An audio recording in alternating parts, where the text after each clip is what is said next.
Selamat siang untuk kita semua. Sebelumnya perkenalkan nama lengkap saya, Isabella Nali dengan NPM 33210076. Di sini saya akan menjelaskan sedikit tentang rekayasa genetik. Kemajuan dalam pengetahuan kita mengenai sifat molekular gen dan aksi gen tidak saja menarik perhatian masyarakat ilmiah, tetapi juga yang bukan ilmuwan. Termasuk dalam pengetahuan bagaimana sel itu berfungsi, adalah potensi untuk mengubah atau mengendalikan fungsi-fungsi ini. Hingga sekarang, penelitian biologi terbatas terutama pada pengamatan-pengamatan fenomena alami. Sekarang kita menghadapi prospek mampu mengendalikan dan mengarahkan sistem-sistem hidup. Ini merupakan ilmu yang sebelumnya belum pernah dijumpai, kecuali mungkin dalam ilmu khayalan, dan sebagai akibatnya terjadi perdebatan terhadap kontrol yang bagaimana diinginkan. Yang berikut kita masuk pada pengertian rekayasa genetik. Rekayasa genetik atau rekombinan adalah kumpulan teknik-teknik eksperimental memungkinkan peneliti untuk mengisolasi, mengidentifikasi, dan melipat gandakan suatu fragmen dari materi genetik dalam bentuk murninya.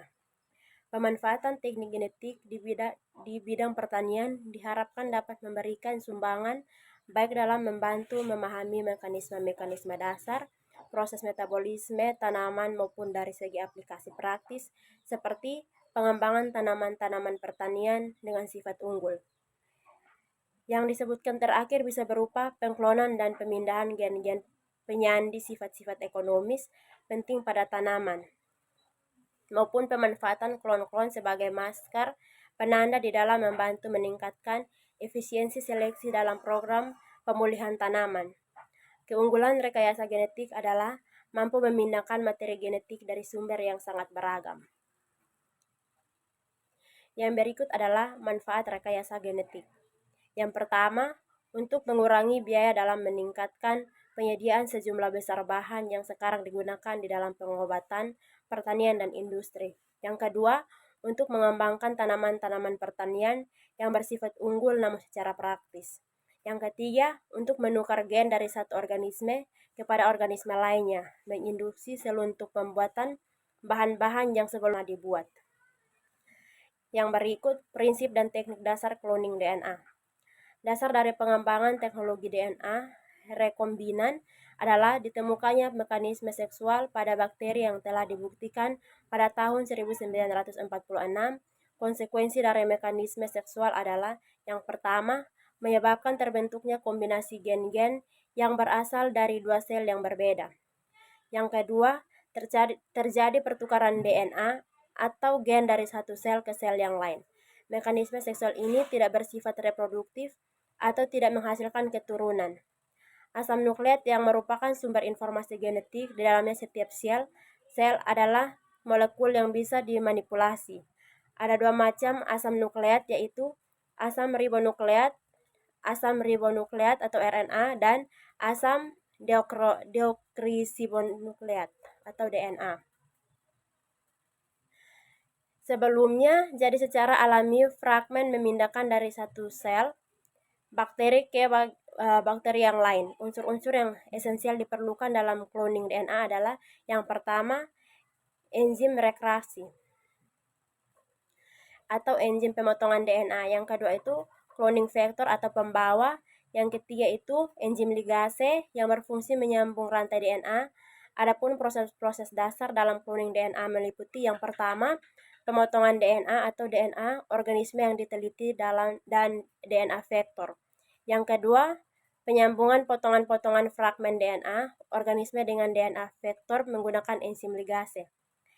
Yang ketiga, transformasi rekombinan DNA atau vektor tambah DNA sisipan ke dalam sel bakteri Escherichia coli.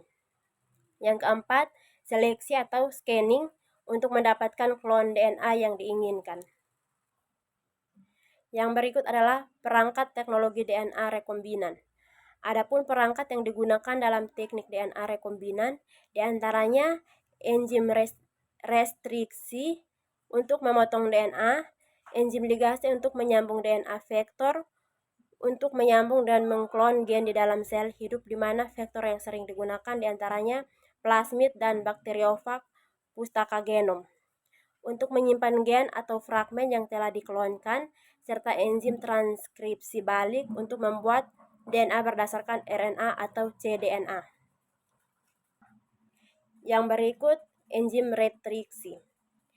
Enzim ini merupakan enzim yang memotong molekul DNA. Karena enzim ini memotong di bagian dalam molekul DNA, maka enzim ini juga dinamakan endonuklease restriksi. Enzim ini memotong atau menghidrolisis DNA pada rangka gula fosfat, tepatnya pada ikatan fosfodieser. Enzim ini akan mengenali dan memotong DNA hanya pada urutan nukleotida tertentu, biasanya sepanjang 5 hingga 6 pasang basa.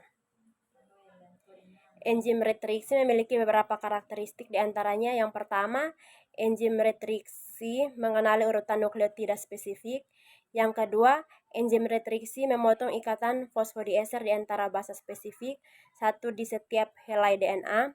Yang ketiga, hasil dari masing-masing reaksi tersebut, yakni 2 buah fragmen DNA untai ganda. Yang keempat, enzim retriksi tidak membeda-bedakan antara DNA yang berasal dari organisme yang berbeda.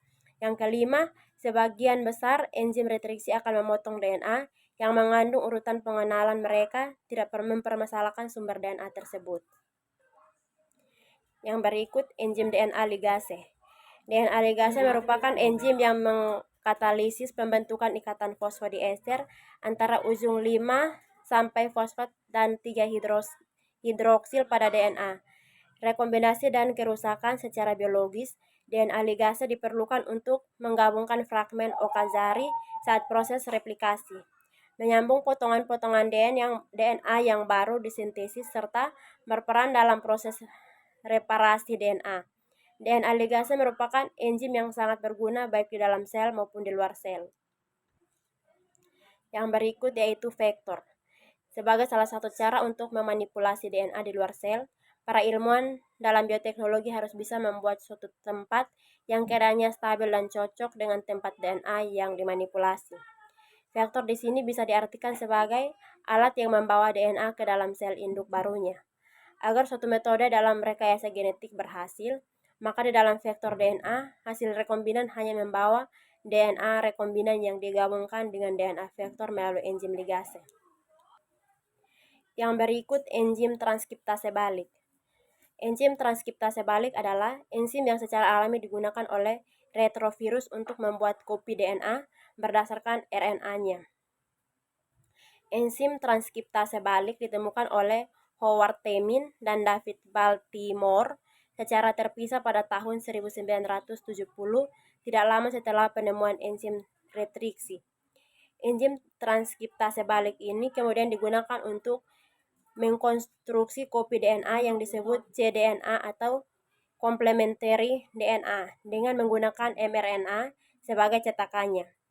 Tujuan mengkonversi mRNA menjadi cDNA adalah karena DNA sifatnya lebih stabil daripada RNA. Yang berikut, pustaka genom merupakan sekumpulan sekuens atau urutan DNA dari suatu organisme yang masing-masing telah diklon ke dalam vektor tertentu untuk memufahkan pemurnian, penyimpanan, dan analisisnya. Pada dasarnya terdapat 2 macam perpustakaan gen yang dapat dikonstruksi tergantung kepada sumber DNA yang digunakan. Jika DNA yang digunakan adalah DNA genomik atau kromosom, maka perpustakaan yang dihasilkan disebut perpustakaan genom. Sementara itu, jika DNA yang digunakan merupakan hasil transkripsi balik suatu populasi mRNA, seperti yang umumnya dijumpai pada eukariot, maka perpustakaan yang diperoleh dinamakan perpustakaan cDNA. Yang berikut, proses dan teknik dasar cloning DNA. Yang pertama, isolasi DNA. Yang kedua, pemotongan molekul DNA. Yang ketiga, ligasi molekul-molekul DNA. Yang keempat, transformasi sel inang. Yang kelima, pengklonan sel dan gen asing. Yang keenam, identifikasi klon sel yang membawa gen yang diinginkan. Yang berikut, penerapan rekayasa genetik dalam kehidupan manusia. Yang pertama, penerapan di bidang pertanian dan peternakan.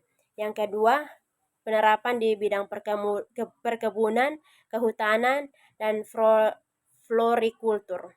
Yang ketiga, bidang farmasi dan industri, yang keempat, bidang lingkungan, yang kelima, bidang hukum dan forensik. Baik, sekian dari penjelasan saya. Terima kasih.